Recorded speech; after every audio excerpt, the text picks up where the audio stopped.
안녕하세요. 지금은 이재명, 공약 읽어주는 남자 배우 권혜영입니다. 2024년 12월 3일 밤 10시 29분 전국에 불법 비상계엄이 선포되었습니다. 그날 이후 겨우내 광장을 지킨 시민들은 봄보다 값진 민주주의 회복을 소망했고 123일 만에 대통령은 파면되었습니다. 그리고 지금 대한민국은 무너진 민주주의 회복을 위해 새로운 과제 앞에 서 있습니다. 6월 3일 21대 대통령 선거에서 우린 대통령이란 도구로 이재명 후보를 쓰고자 합니다. 지금은 이재명입니다. 시작하겠습니다.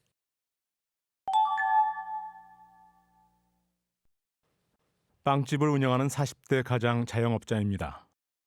요즘은 웃을 일도 별로 없고 늘어나는 건 한숨뿐이네요. 코로나 때도 힘들어서 가게 문을 닫아야 하나 고민했지만 버텼거든요. 그런데 그때보다 더 힘든 것 같습니다. 매달 임대료, 전기세, 대출이자, 인건비까지. 아시죠? 고정비용이 얼마나 사람을 옥죄는지. 매출이 턱없이 부족해서 집에 가져가는 돈은 얼마 안 되고 폐업해도 먹고 살 길이 막막하니 버티고는 있지만 때려치고 대리기사라도 나서야 하나 그런다니까요. 그런데 정말 열받는 건요. 이렇게 국민이 시름시름 앓고 있을 때 국가는 무엇 하고 있나요? 지난 코로나 때처럼 전국민 재난지원금이나 지역 상품권 발행? 뭐 그런 거라도 좀 하지. 왜 눈에 띄는 정책이 없냐는 겁니다. 제가 엊그제는 아내에게 그랬어요. 여보, 우리 이민 갈까? 답답하니까 해보는 소리지만요. 어떠셨습니까? 사연을 읽는 내내 저도 좀 속이 상했습니다. 아니, 공감이 많이 갔습니다. 제가 자주 가던 단골 음식점이 있는데 평소 예약을 안 하면 못 갈 정도로 북적북적했었거든요. 근데 최근에 갔더니 사장님께서 폐업을 할지 말지 고민하고 계시더라고요. 그리고 여러분 지난 3년간 그런 뉴스들 많이 보셨죠? 전국의 자영업자 소상공인이 수없이 폐업하고 있다는 뉴스들, 통계들. 정말 안타까운 일입니다. 자, 이렇게 자영업자들의 폐업률이 높아진 데에는 물론 고금리 대출 부담이 커진 게 큰 몫을 했을 겁니다. 자영업자들의 평균 대출 금액이 지난해 기준 1억 2천만 원으로 집계가 됐는데 월 이자 부담액을 보니까 84만 3천 원. 거의 10%에 육박하는 연평균 8.4% 금리 부담을 안고 있다는 것입니다. 물론 이런 말씀하시는 분도 계실 겁니다. 자영업자들의 위기에는 본인들의 경영 역량을 강화해야 하는 거 아닌가요? 라고. 네, 틀린 말은 아니지만 개인이 아무리 노력해도 나라 경제가 어려워서 자영업자들이 힘들다면 정부나 지방자치단체의 지원이 필요하지 않나요? 그리고 그게 바로 국가가 존재하는 이유 아닌가요? 네, 그래서 이재명 후보의 공약 소상공인 자영업자를 위한 정책을 주목해 볼 만합니다. 먼저 불법 계엄 피해 소상공인 지원 대책입니다. 이는 피해 회복을 위한 비용을 공동체가 분담하겠다는 계획입니다. 최근 내란 사태로 소비가 바짝 위축되었는데요. 피해는 고스란히 소상공인 자영업자의 몫이 되어버렸습니다. 자, 더 중요한 건 소비 촉진을 위한 정책이겠죠. 해법으로 내놓은 정책을 보면 지역화폐, 온누리 상품권 발행 규모를 확대 실시해서 내수 촉진 또 매출 확대에 기여하겠다는 겁니다. 또 최근에 많이 쓰시는 배달앱, 그 앱들의 경우 공정한 배달 문화 구축을 위해서 다양한 플랫폼의 중개 수수료의 차별을 금지하고 수수료 상한제를 도입할 예정입니다. 그리고 또 있습니다. 폐업지원금 확대와 제도전 지원 정책입니다. 가게를 운영하다 폐업을 하면 그 비용과 대출의 일시 상환 부담 때문에 다시 빚을 내는 경우가 있잖아요. 그 악순환의 고리를 끊기 위해서 채무 조정부터 폐업, 또 취업까지 재기를 지원하는 통합 시스템을 구축한다고 합니다. 그리고 사장님들의 큰 고민이자 부담이죠. 임대료, 인건비, 에너지 비용 같은 고정 비용들이 있지 않습니까?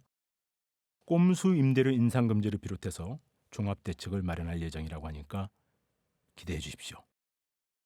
자, 사연 보내주신 사장님 어떻습니까? 이제 희망이 좀 보이십니까? 마음 편히 일하고 장사할 수 있는 나라를 위해 우리 경제의 뿌리인 소상공인과 자영업자를 확실히 살리겠다는 그 의지가 강한 이재명 후보에게 믿고 맡겨주시면 어떨까요? 저는 식당에서 조리사로 일하고 있는데요. 최근에 집에서 물건을 들다 허리를 삐끗하는 바람에 병원에 입원을 하게 됐습니다. 다행히 크게 다친 건 아니어서 사장님에게 사정을 설명드리고 휴가를 주실 수 있는지 여쭤봤죠. 물론 사장님도 안타까워하셨습니다. 그런데 아파서 쉬는 건 좋은데 장기 휴가는 좀 곤란하지 않겠냐라는 답변을 받았습니다. 순간 서럽더라고요. 돈은 벌어야겠고 아프긴 하고 맘 편히 아플 수도 없네요. 맞습니다. 아파도 일을 멈출 수 없는 노동자들이 여전히 많습니다. 자신의 몸을 돌보는 것보다 해고 걱정과 월급 삭감에 대한 부담이 큰 현실에 막막해들 하시죠. 하지만 6월 3일 이후 이재명 정부가 탄생한다면 아프면 쉴 권리를 적극 보장하는 정책을 준비 중입니다. 정부는 지난해 12월 상병수당 시범사업 계획을 발표했습니다. 아파도 쉴 수 없는 현실이 사회적 이슈가 되면서부터죠. 하지만 저소득 취업자라는 자격의 한계가 있더라고요.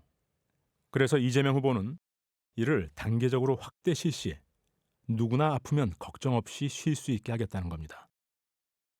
또한 노동자의 행복한 일터 문화 만들기입니다. 배달 플랫폼의 과도한 수수료 부과 불공정 행위로 인해서 노동자는 물론이고 자영업자들의 피해가 크죠. 앞으로는 플랫폼 중개 수수료 차별 금지, 또 수수료 상한제 도입 등의 법 제도 개선을 추진한다고 합니다. 또한 앞서 사연 주신 분처럼 노동자들의 사고가 정말 많습니다. 이런 사고 위험에 대비해서 유상운송보험 가입과 안전교육을 의무화하게 되고 미조직 취약 노동자들의 권익보호는 물론 처우 개선을 강화하겠다고 합니다. 100세 시대. 과연 나는 언제까지 일할 수 있을까 고민이실 텐데요. 지금이 바로 정년 연장 제도의 재설계를 할 때라는 거죠. 현재의 법적 정년과 국민연금 수급 사이의 단절은 곧 생계의 절벽으로 연결됩니다. 때문에 준비되지 않은 퇴직으로 은퇴자가 빈곤에 내몰리는 현실을 개선하겠다는 계획입니다. 저출산 초고령 사회에 대응하려면 계속 일할 수 있는 사회를 만들어야 한다는 거죠. 지속 가능한 성장을 이루며 노동자가 존중을 받는 사회, 소년공 출신 이재명 후보가 꿈꾸는 대한민국입니다.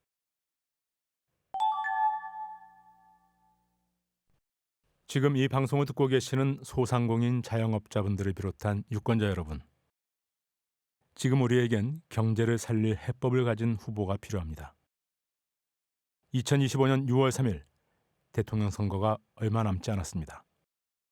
진짜 대한민국을 살리고 싶다면 대통령이라는 도구로 쓸 만한 준비된 후보, 지금은 이재명입니다.